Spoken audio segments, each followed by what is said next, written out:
एक मिनिट बाबा अजयच्या वाट्या दाखवून दिलंय मी म्हणाल ते पूर्व दिशा जिल्ह्यात चालत नाही दहशतवाद संपुष्टात आणला मला मी राजकारणात घेऊन आलो तिने मला पाळायचा प्रयत्न केला मुख्यमंत्री एकनाथ शिंदे साहेबांचा महायुतीचा देवेंद्र फडणवीसांचा अजितदादांचा आरपी आठवले गटाचा जोग्याचा कवाडे गटाचा स्वाभिमानी शेतकरी संघटनेचा मनसेचा आता परत कोल्हापुरातला दहशतवाद संपवला आहे इथून पुढे माझ्या मग अशी साथ देणार का कोण कोण काय काय करते बघतो पुन्हा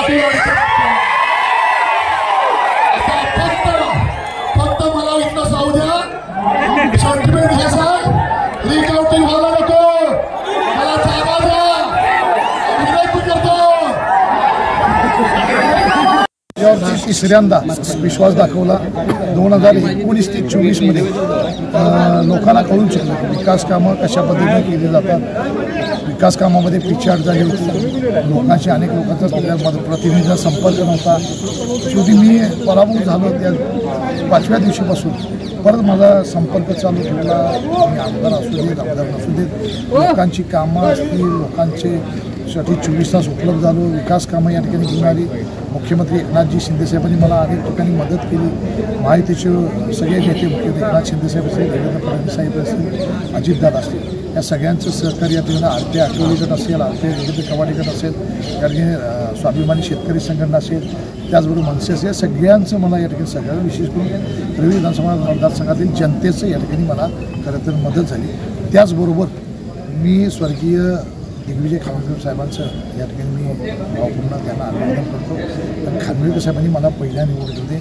सातत्यानं मला या ठिकाणी आत्तापर्यंत मदत केली ते माझे वडिलांच्या समान होते खानविलकर साहेब या ठिकाणी निश्चितपणे आम्हाला आदळत येते त्याचबरोबर मला महादेवरावजी माडिक साहेब यांचा आशीर्वाद मिळाला खासदार धनंजय मुन्ना माडिक यांचं सहकार्य या ठिकाणी लागलं या सगळ्या नेत्यांच्या बरोबर अनेक पदाधिकारी नेते मंडळी यांचं या ठिकाणी सहकार्य लागलं हा मतदारसंघ तसा काँग्रेसचा बालेकिल्ला आहे या मतदारसंघात कायम चुरसच असल्याची मला जाणीव आहे आणि 70,000 मताचे लोकसभेला होतं ते कट करायचं होतं त्याचबरोबर विशेष करून दिवंगत PN पाटील यांचं निधन 4 महिन्यापूर्वी झालं होतं ती सहानुभूतीची लाट शेवटी घरामध्ये देऊन झालं ती सहानुभूतीची लाट ही असतेच मला जर अधिक त्यावेळी जाणवलं की भोगावती परिसरामध्ये अनेक परिसरामध्ये तालुक्यात येतील त्यांचे मतदानाविषयी कटआउट आणि फोटो बघावे वास्तविक ते इलेक्शन नियमाला धरून नाही फोटो उभा केले त्याच्या संदर्भात लोकांना घेऊन शब्दात नेऊन मतदानाला गेलं अशा प्रकारची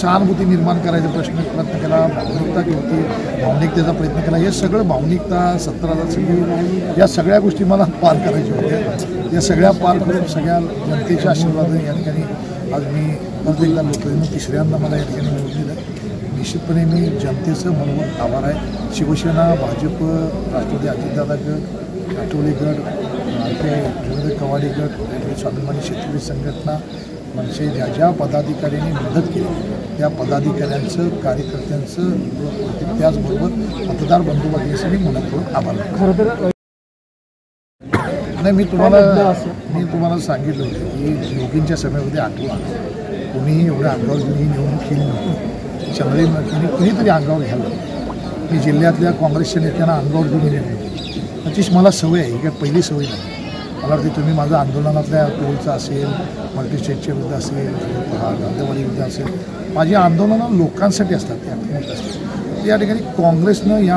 अनेक मतदारसंघामध्ये दहशतवाद बसवलं होतं मी म्हणेल तेच पूर्णशी मी म्हणेल तेच सगळं माझा इश्यू चालू माझ्या मतदारसंघामध्ये आल्यानंतर अनेक गोष्टी माझ्याविरुद्ध बोलल्या गेल्या सगळ्या गोष्टी मला वाटते मी शेवटी लोक बघत असतात तसा माझा मतदारसंघ त्यांचा पूर्वीचा मतदारसंघ होता खरीचा मतदारसंघ त्यांचे गगनमुळे प्रभावशाली हे माझा मतदारसंघ तसं प्रभावशाली क्षेत्र त्यांचा काँग्रेसच्या जिल्ह्याच्या नेत्यांचं प्रभावशाली क्षेत्र आहे त्यांना जिल्हा मध्यवर्ती बँक असेल जिल्हा दूध उत्पादक संघ असेल विविध संस्था असतील, छत्रपती शाहू महाराजांचं या कार्यक्षेत्रामधलं असताना सगळ्यात त्यांचं जे कार्यक्षेत्र आहे त्यांच्या प्रभावाखाली आहे. हे सगळे प्रभावशाली व्यक्तिमत्व प्रभाव याच्या या नेत्याच्या प्रभावाखाली हे येते. तरीसुद्धा त्या ठिकाणी मी तुम्हाला एवढं सांगतो की शेवटी लोक या सत्य हे सत्य असते. फक्त गेल्या वर्षी मला अनेक लोकांनी तिसरी टर्म होती, कुठंतरी मला पुढं संधी मिळेल आणि मग या ठिकाणी ही संधी त्याला नको. रस्त्यावर उतरणाऱ्या माणसाला एखादी संधी मिळाली तर आपल्याविषयी कोणतरी मोठा होईल. सगळ्यांनी मला वाटते प्लॅनिंग करून माझा त्यावेळी पत्ता कट केला, कार्यक्रम केला. अशाच प्रकारचा कार्यक्रम यंदाही करायचा त्यांनी प्रयत्न केला. परंतु सत्य सत्य असते. नीतिमत्तेने मी लोकांच्या बरोबर सेवा करण्याचं काम केलं. त्यामुळे परमेश्वरानं आणि या सगळ्या नेत्यांच्या आशीर्वाद मी सांगितलं मला आशीर्वाद यंदा करवीरला लाल दिवा मिळेल का? जी गोष्ट जरा एक मुख्यमंत्री एकनाथजी शिंदे साहेब जो निर्णय घेतील तो आम्हाला सगळ्यांना मान्य. प्रत्येकाची इच्छा असते.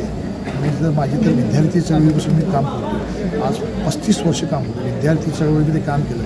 माझं कार्यक्षेत्र फक्त करवीर मतदारसंघ नाही आहे. जिल्ह्यामध्ये माझ्या विद्यार्थी चळवळीमध्ये अनेक लोक आहेत. 5 जिल्ह्यामध्ये मी त्या विद्यार्थी चळवळीमध्ये काम करत होतो. त्याचबरोबर मी साखर कारखान्याचा बरोबर 31 वर्ष संचालक आणि चेअरमन म्हणून 20 वर्ष मी काम करतो. सहकार, कला, क्रीडा क्षेत्र, खेळामध्ये माझं काम आहे.